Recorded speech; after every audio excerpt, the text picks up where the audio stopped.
ગાંધીનગરના બહેલની વાત કરવી છે। ગરબીમાં ઘણા બધા લોકો હાજર હતા, તેના પર પથ્થરમારો કરવામાં આવ્યો, નાસભાગ પણ મચી ગઈ હતી।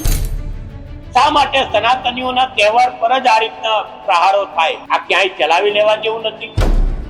સોશિયલ મીડિયા પર સ્ટેટસ મૂકવા બાબતે છે આ બંને જૂથો વચ્ચે અથડામણ જોવા મળી હતી અને તેને લઈને પરિસ્થિતિ ખૂબ વધારે તંગ બની હતી, નાસભાગ મચી ગઈ હતી, ગામમાં ભયનો માહોલ પણ સર્જાયો હતો। તમે યા અલ્લાહ યા હુસૈન કરીને હુમલા કરો છો, અમે તો જય મહાદેવ કરીને હુમલા નથી કરવા, પણ એ કરવાનો વખત આવશે ને ત્યારે બહુ તકલીફો ઊભી થશે।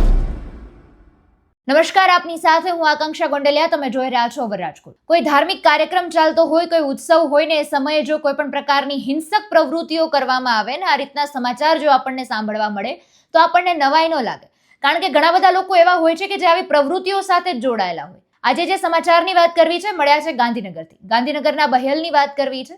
ગઈકાલે માતાજીનું ત્રીજું નોરતું હતું, ગરબીનો માહોલ હતો, ઉત્સવનો માહોલ હતો, ઘણા બધા લોકો ત્યાં એકઠા થયા હતા ને એ જ સમયે બે જૂથો વચ્ચે હિંસક અથડામણ જોવા મળી હતી અને આ હિંસક અથડામણે ઉગ્ર સ્વરૂપ લઈ લેતા ગરબીમાં ઘણા બધા લોકો હાજર હતા, તેના પર પથ્થરમારો કરવામાં આવ્યો, નાસભાગ પણ મચી ગઈ હતી। ત્યાં સુધી કે એક દુકાનનું શટર ખોલીને ત્યાં આગચંપી કરવાનો પણ પ્રયાસ કરવામાં આવ્યો હતો। પરિસ્થિતિ એટલી બધી તંગ બની હતી કે પોલીસનો કાફલો પણ તૈનાત કરવો પડ્યો હતો, પોલીસના ધાડે ધાડા ત્યાં ઉતારવા પડ્યા હતા। ખાસ વાત કરીએ તો 200 થી પણ વધારે પોલીસનો કાફલો ત્યાં તૈનાત કરવામાં આવ્યો હતો। ત્યાં સુધી કે જ્યાં અત્યારે ઘટના સ્થળે પોલીસ પહોંચી હતી તો તેમની ગાડી અને તેમના વાહનને પણ નુકસાન પહોંચાડવામાં આવ્યું હતું આ જૂથો દ્વારા। હવે આ જૂથો વચ્ચે જે હિંસક અથડામણ થઈ હતી તેનું કારણ ખૂબ નજીવું છે। સોશિયલ મીડિયા પર સ્ટેટસ મૂકવા બાબતે છે આ બંને જૂથો વચ્ચે અથડામણ જોવા મળી હતી અને તેને લઈને પરિસ્થિતિ ખૂબ વધારે તંગ બની હતી, નાસભાગ મચી ગઈ હતી, ગામમાં ભયનો માહોલ પણ સર્જાયો હતો। ત્યાંના જે સ્થાનિક લોકો છે તેને આને લઈને ચિંતા પણ વ્યક્ત કરી હતી, કારણ કે જાણીએ છીએ કે નવરાત્રીનો માહોલ હતો, ખૂબ વધારે પ્રમાણમાં લોકો ત્યાં એકઠા પણ થયા હતા અને એવા સમયે જો આ રીતની અથડામણ જોવા મળે છે તો ખૂબ વધારે પરિસ્થિતિ તંગ બની જતી હોય છે। હાલ એ સારા સમાચાર છે કે કોઈ પણ પ્રકારની જાનહાનિ નથી થઈ,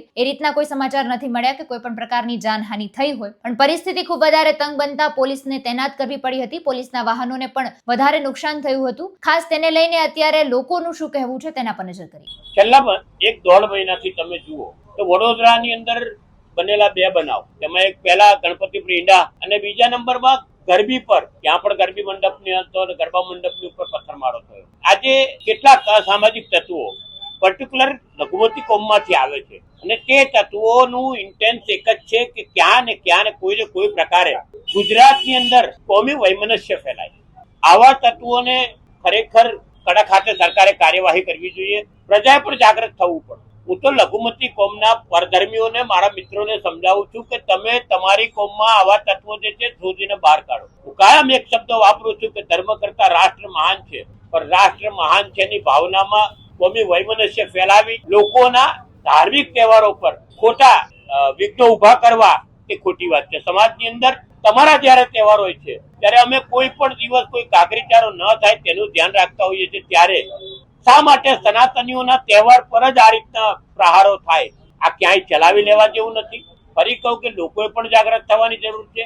ઘણી વખત મને હસવું આવતું હોય કે અસાનધારાની માંગણી કરતા હોય, બહુલક પ્રજા આપણે છે, બહુલક પ્રજા સનાતનીઓ છે, તો અસાનધારો તો એમણે માગવા જોઈએ એવું જીવન જીવવાનું ચાલુ કરવું પડશે। ઘણી જગ્યાએ કડકાઈથી કામ લેવું પડશે।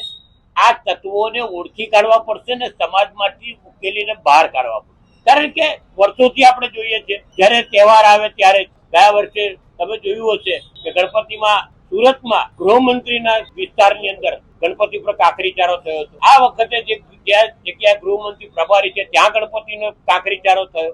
અને ત્રીજો બનાવ આ દહેગામનો છે કે જે તમારાથી બહુ નજીક છે ગાંધીનગરથી। આવું થતું હોય ત્યારે રાજકારણીઓ શું કરે છે? ઘણી વખત પોલીસ સમાધાનકારી પ્રવૃત્તિ અપનાવે, 27 હમણાં પકડી લે, 27 હમણાં પકડી લે, 24 હમણાં પકડી લે, 24 હમણાં પણ હુમલો કરનાર જે છે તે તત્વોને ઓળખવાની કોશિશ નથી કરતા। તેની પાછળના તત્વોને ઓળખવા પડશે, નહીં તો આવું બનતું જ રહેશે। એટલે હું કહું કે કડક હાથે કાર્યવાહી લેવી પડે। બહાના તો ગમે ત્યાંથી શોધવા પડશે। તમે તો જુદાની વાતો કરતા હોય, અમે લોકો તો કોઈ દિવસ કરતા નથી ને। જય મહાદેવ અમારે તો કાયમ માટે ચાલતી પ્રક્રિયા છે, જય મહાદેવની વાત ને સનાતનની પ્રવૃત્તિ છે, દેવાદિદેવ શિવનું નામ છે, વારંવાર લેવાતું હોય છે। એ બાબતમાં વાંધો કરવું, તમે યા અલ્લાહ યા હુસૈન કરીને હુમલા કરો છો, અમે તો જય મહાદેવ કરીને હુમલા નથી કરવા, પણ એ કરવાનો વખત આવશે ને ત્યારે બહુ તકલીફો ઊભી થશે। સોશિયલ મીડિયા પર લોકોની ધાર્મિક લાગણી દુભાઈ હતી એ રીતની પ્રાથમિક માહિતી મળી રહી છે અને તેને લઈને જ આ જૂથો વચ્ચે કદાચ અથડામણ સર્જાઈ હશે તેવું અત્યારે દેખાઈ રહ્યું છે.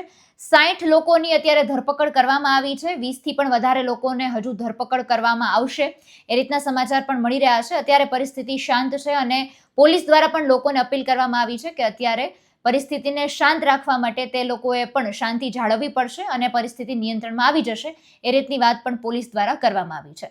પણ જ્યારે પણ કોઈ પણ પ્રકારના આવા ઉત્સવો અને કાર્યક્રમમાં આ રીતના સમાચાર આપણને જો જોવા મળે તો આપણને એમ થઈ જતું હોય છે કે ખરેખર ઘણા બધા લોકો શું આવી જ પ્રવૃત્તિઓ સાથે જોડાયેલા હોય છે અને જો સ્ટેટસ મૂકવા જેવી નજીવી બાબતે આ રીતે ઉગ્ર સ્વરૂપ લઈ જતું હોય છે ને આ રીતની અથડામણ સર્જાઈ જતી હોય છે તો એની પાછળ શું બીજા કારણો પણ જવાબદાર હશે કે કેમ એ પણ અત્યારે સૌથી મોટો સવાલ થઈ રહ્યો છે. સમગ્ર મુદ્દે આપનું શું કહેવું છે કમેન્ટમાં જણાવજો. ફરી મળીશું. મને રજા આપશો. નમસ્કાર.